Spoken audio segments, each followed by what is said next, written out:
Hallo und willkommen zu unserer Serie Mein Laptop von innen. Hier möchte ich euch in einem schnellen Überblick zeigen, wie ihr den Akku tauscht und wie ihr an die wichtigsten Komponenten herankommt, wie SSD, RAM, Lüfter. Ich zeige euch dabei das Innenleben des Laptops. Ich zeige euch auch, was es an Tipps und Tricks noch gibt, was ihr vielleicht beachten müsst und dass es im Grunde genommen nicht so schwer ist, einen Laptop aufzuschrauben und an die einzelnen Komponenten heranzukommen. Legen wir los!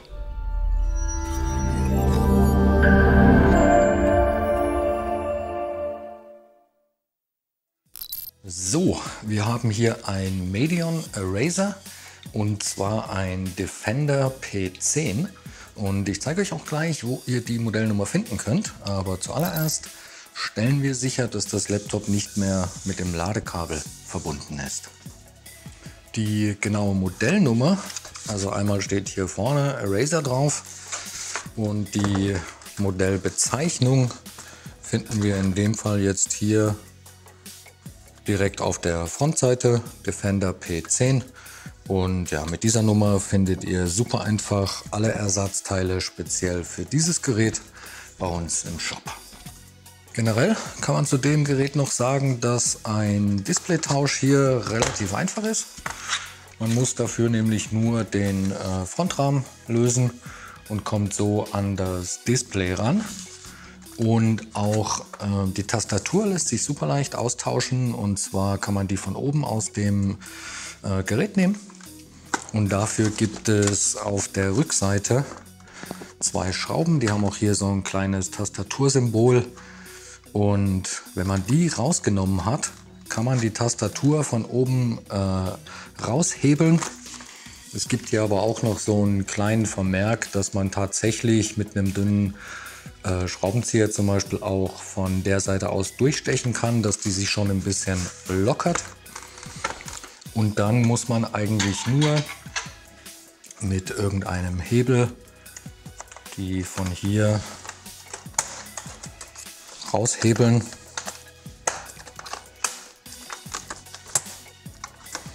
Und hier ist es auch so, dass unter der Tastatur Kabel sind. Also beim Rausnehmen ein bisschen aufpassen, die jetzt nicht einfach wegreißen, sondern da sieht man hier unten noch zwei Kabelverbindungen. Die muss man beide lösen und dann kann man die Tastatur einfach austauschen.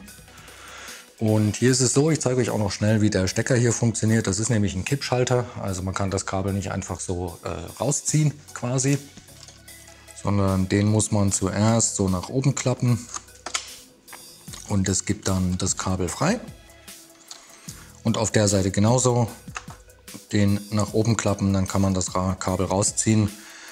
Und ja, eigentlich muss man nur beim Wiederverbinden schauen, dass das Kabel auch wirklich richtig drin steckt, eben bis zu dieser Linie, die man hier sehen kann. Bis dahin kommt das hier wieder rein. Dann wird der Stecker hier zugeklappt.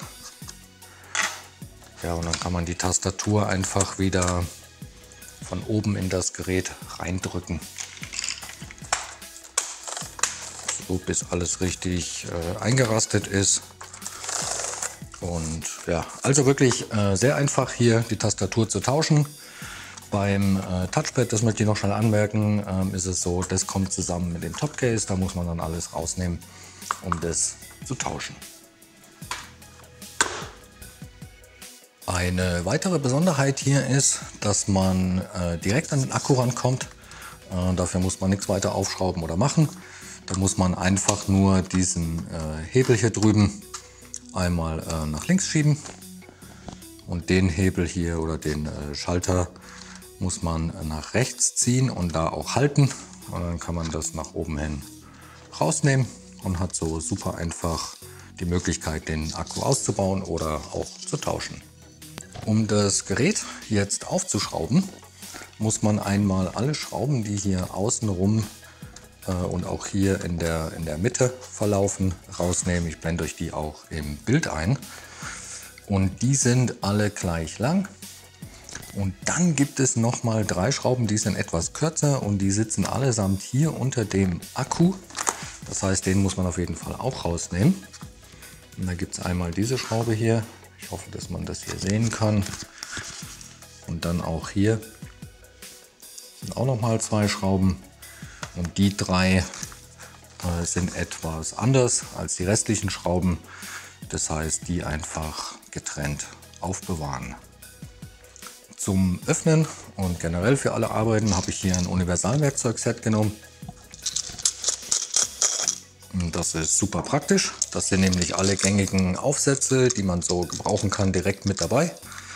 Und für die Schrauben nehme ich hier einen Kreuzschraubenaufsatz, und zwar ein PH0. Um jetzt die Unterseite vom Gerät zu trennen und aufzuhebeln, muss man in die Verbindungslinie oder zwischen die Verbindung von der Unterseite und dem Gerät, und ich zeige euch das mal hier, weil das ist echt nicht so leicht zu sehen. Hier unten ist es noch relativ gut zu sehen und das läuft dann hier lang. Und dann sieht man hier schon aufgrund so von dem Design, das läuft dann hier unten lang. Und auch auf der Rückseite täuscht das Ganze ein bisschen, und zwar ist das nämlich wirklich hier. Und läuft dann auch nicht hier weiter, sondern eben hier oben. Ich hoffe, dass man das sehen kann. Also hier entlang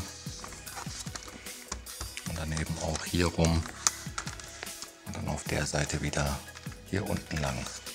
Zum Aufhebeln nehme ich hier einen dünnen, flachen Metallgegenstand. Und ich glaube, die Rückseite ist hier wahrscheinlich am einfachsten aufzumachen. Und das heißt, ich versuche hier zwischen Gehäuseunterseite und Gerät so eine kleine Öffnung zu bekommen und das dann nach oben zu hebeln. Und wenn man diese Ecke hier nämlich einmal hat, dann kann man nämlich auch schon genau sehen, wo hier die Verbindungslinie lang läuft. Und dann hebelt man das einfach auf und arbeitet sich so einmal um das Gerät herum. Das laute Knacken, was hier manchmal vorkommt, ist auch normal. Das ist, wenn sich die Einraststellen hier lösen. Und das ist auch von Gerät zu Gerät unterschiedlich. Das geht manchmal schwerer, manchmal einfacher, und sollte es irgendwo mal nicht so gut gehen, auf jeden Fall checken, ob man alle Schrauben rausgenommen hat. Und dann arbeitet man sich einfach ganz in Ruhe einmal um das Gerät herum, bis die Unterseite dann von alleine einem quasi schon entgegenkommt, so wie jetzt. Und dann kann man die mit ein bisschen Wippen und Wackeln einfach nach oben hin abziehen. Und auch hier, wie gesagt, nicht mit Gewalt. Wenn es irgendwo nicht geht, lieber noch mal ein bisschen nachhebeln. Und ja, schon hat man die Unterseite gelöst. Die sieht dann von innen so aus. Und so sieht dann das Gerät von innen aus.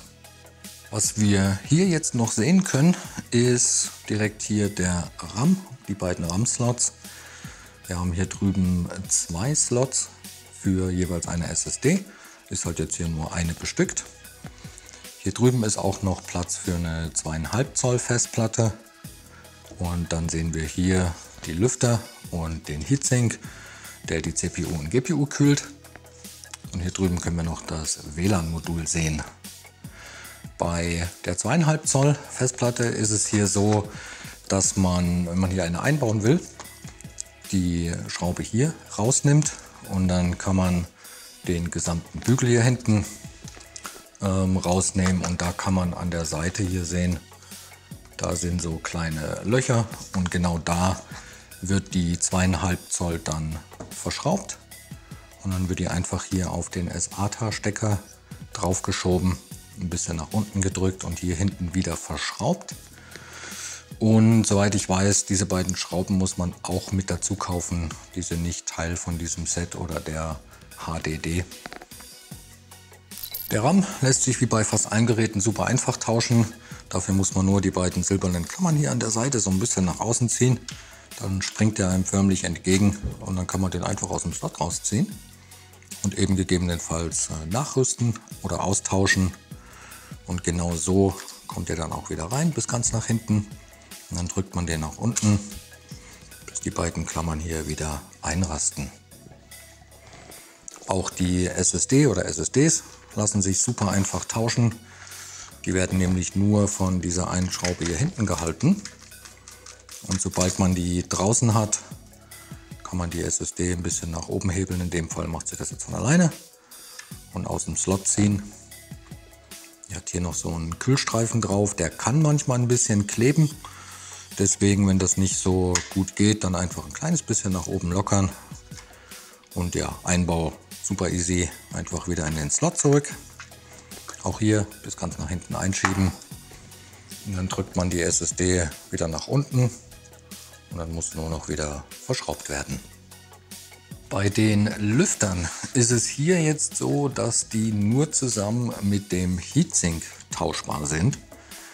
Und da ist es so, die haben hier wirklich auch jede einzelne Schraube, die man lösen muss, mit einer Nummer versehen. Ich weiß nicht, ob man das hier sieht, ein bisschen spiegelt. Und genau, und da muss man jetzt im Grunde genommen diese 4 Schrauben hier rausnehmen. Man hat hier nochmal 3 Schrauben, die sind jeweils hier, hier und hier. Dann natürlich auch diese Schrauben, die hier noch beschriftet sind und eben auch hier drüben. Und da merkt man sich einfach, im Endeffekt muss man 14 Schrauben lösen. Das heißt, hier muss man quasi enden, das ist die 14. Und dann kann man den gesamten Heatsink inklusive der Lüfter nach oben hin aus dem Gerät nehmen und dann tauschen. Auf jeden Fall auch nicht vergessen, vorher die Lüfterkabel rauszunehmen. Das ist einmal hier und einmal hier. Und die gehen hier jetzt einfach nach oben hin weg. Und dann kann man so einfach aus dem Slot rausziehen. Und da auch nochmal ein kleiner Hinweis, und zwar kann man bei dem Stecker hier die Kontakte sehen. Und da merkt man sich am besten, wie rum der zeigt, dass man das beim Einbauen wieder richtig rum macht. Und in dem Fall zeigt der Kontakt einmal nach da und hier drüben zeigt der Kontakt nach hinten. Und natürlich auf jeden Fall am Ende nicht vergessen, die auch wieder zu verbinden. Sonst hat man den ganzen Kladderadatsch auf und zu gemacht und dann funktioniert es am Ende nicht. Und da wirklich auch schauen, dass die Stecker richtig drin stecken. Bis zum Anschlag hier müssen die wieder rein. Und ja, so tauscht man Lüfter und Heatsink. Die Unterseite kann man einfach von oben wieder auf das Gerät drauflegen und dann nach unten hin festdrücken. Und da muss man teilweise auch wirklich festdrücken, damit die ganzen Einraststellen auch wirklich wieder sich verbinden. Und ich gehe dann am Ende auch immer noch einmal um das Gerät herum und schaue, dass wirklich keine Öffnungen mehr zu sehen sind. Wie hier jetzt zum Beispiel.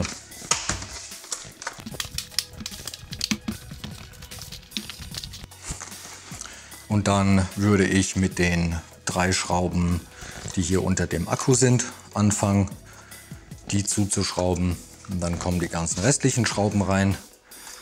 Und ganz zum Schluss legt man den Akku einfach wieder in das Gerät von hier. Drückt den nach unten, den Schieberegler noch nach rechts, damit er verschlossen ist. Hat auch kleine Symbole drauf.